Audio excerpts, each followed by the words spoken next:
surprises too. My final question, yourself and the Prime Minister have been hogging the headlines. We take the tendency in between both of you all. Well, both of us lead the only two executives that operate in the country.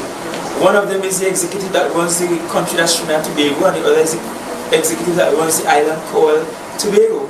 So as leader of as leaders of the only two executives that operate and codified by the Constitution, because the Constitution enshrines the position of Chief Secretary, Presiding Officer, the Legislature, the Executive Council, and the THE as an institution.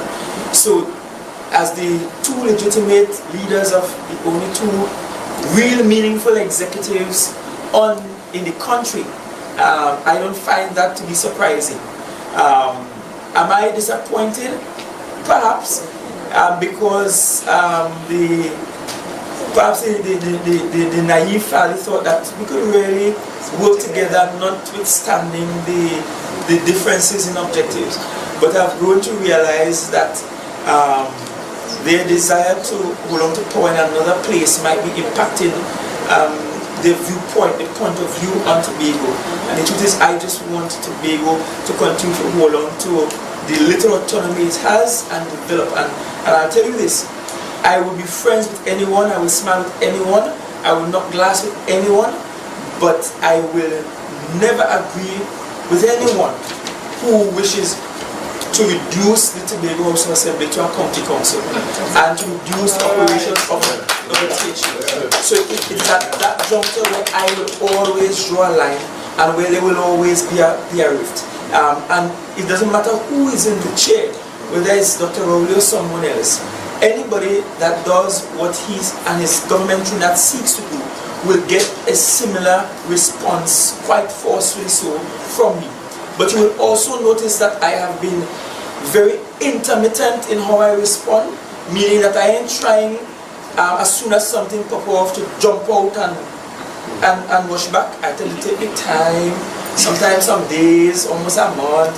I take me time, a week, 2 weeks, because I am 3 weeks. No, I'm taking my time because I'm also hoping in the taking of time, it will help to diffuse some of the things, so that by the time I come and speak, I am not as angry as I was when I first saw it.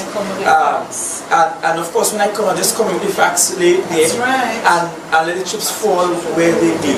It is just what it is. But it's unfortunate that we hug in the headlines, as you said. It's unfortunate.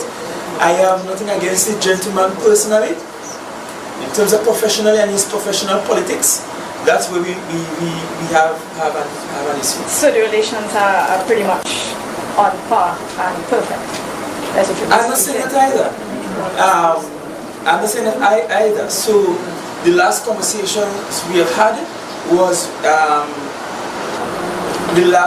about June 6th or someplace there, when I was checking up on what's happening with the installation of a chief ad with him, and that's our last conversation. But I don't know if people thought that the Prime Minister and I spoke every day or we spoke every week. That has never been the case. So that has never been the case. We speak as is needed, and I would say if there is a need for us to speak, we will speak. And certainly, given his posturing, I'm so happy that I've done more than speaking, that so many times I've actually written to him, because then I have in black and white the communication between us.